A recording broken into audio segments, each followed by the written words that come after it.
சற்று முன் கிடைக்கப்பெற்ற மிக மிக முக்கியமான செய்தி ஒன்று வெளியாகி உள்ளது. திராவிட முன்னேற்றக் கழகத்தின் மிக முக்கிய மூத்த நிர்வாகிகளும் அமைச்சர்களுமான பொன்முடி கே.என். நேரு அவர்களை கடுமையாக கண்டித்துள்ளார் ஸ்டாலின் அவர்கள்.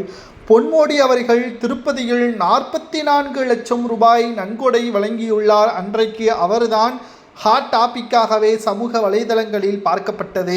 கடவுளே கிடையாது என்று ஒரு கட்சியில் இருக்கக்கூடிய கொள்கைகளை பின்பற்றக்கூடிய கே.என். நேரு அவர்கள் கடவுளுக்கு 44 லட்சம் வழங்குவது தவறா என்று கேட்டால் அது அவரது தனிப்பட்ட ஒரு விஷயம்தான்.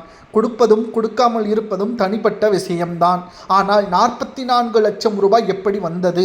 மேலும் இதை பற்றி அவரிடம் கேட்டபொழுது, நான் எல்லாம் கொடுக்கக்கூடாதா? என்னை கெட்டவனாகத்தான் பதிவு செய்கிறார்கள், அதனால்தான் நான் கொடுக்கிறேன் என்று கூறியிருந்தார் முதலில். அதற்கு பிறகு எனது சார்பாக எனது குடும்பத்தினர்கள் கொடுத்துள்ளார்கள் என்றும் தெரிவித்துள்ளார். ஆனால் இப்பொழுது நாம் கேட்கக்கூடிய கேள்வியே குறிப்பாக கே.என். நேரு அவர்கள் சொந்த தொகுதியில் குறிப்பிட்ட வேலை வாய்ப்பை ஏற்படுத்தி கொடுத்தாரா? சொன்ன வாக்குறுதியை நிறைவேற்றினாரா? அந்த 44 லட்சம் எங்கிருந்து வந்தது? எப்படி நன்கொடை செலுத்தினார்? அதற்கான ஆவணங்கள் என்ன என்பதை அமலாக்கத்துறை அதிகாரிகள் கேள்வி கேட்க ஆரம்பித்து விட்டார்கள். தற்பொழுது கே.என். நேரு, பொன்முடி போன்ற மூத்த நிர்வாகிகளால் திமுகவிற்கு அவப்பெயரை ஏற்படுத்தக்கூடிய வகையில் அமைந்துவிட்டது.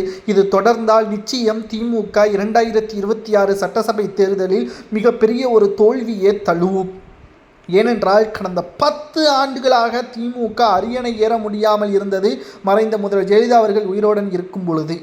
அவரது மறைவிற்கு பிறகுதான் ஸ்டாலின் அவர்கள் உற்சாகமாக மக்களை நேரடியாக சந்தித்து பல்வேறு வாக்குறுதிகளை, அப்பொழுது கே.என். நேரு, பொன்முடி போன்றவர்கள் மக்களிடம் சந்திப்பை கூட நடத்தியிருக்க மாட்டார்கள். ஆட்சி அமைந்த பிறகுதான் அவர்கள் மக்களை எப்படியெல்லாம் பேசினார்கள்.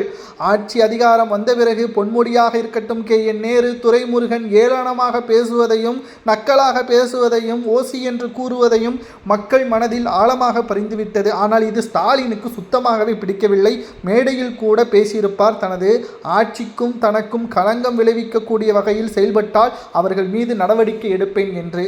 ஆனால் நடவடிக்கை எடுத்தாலும் திமுகவிற்குத்தான் அது சிக்கலாக மாறும். பொன்முடியின் பொதுச்செயலாளர் பதவியே துணை பொதுச்செயலாளர் பதவியை ஸ்டாலின் அவர்கள் பதித்தார்.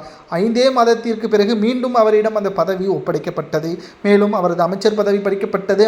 மீண்டும் அவரிடம் ஒப்படைக்கப்பட்டது. செந்தில் பாலாஜியின் அமைச்சர் பதவி பறிக்கப்பட்டது. மீண்டும் அவரிடம் ஒப்படைக்கப்பட்டு மீண்டும் பறிக்கப்பட்டது. இப்பேற்பட்ட சூழலை எல்லாம் மக்கள் நன்றாகத்தான் புரிந்து கொண்டிருக்கிறார்கள். திமுகவின் மூத்த நிர்வாகிகளை பதவியிலிருந்து விலக்கினால் மட்டும்தான் தேர்தலில் வெற்றியடைய முடியும் என்ற தகவல் வெளியாகி இருக்கிறது. இதனால் ஸ்டாலின் அவர்கள் அதிர்ச்சியில் உள்ளார்.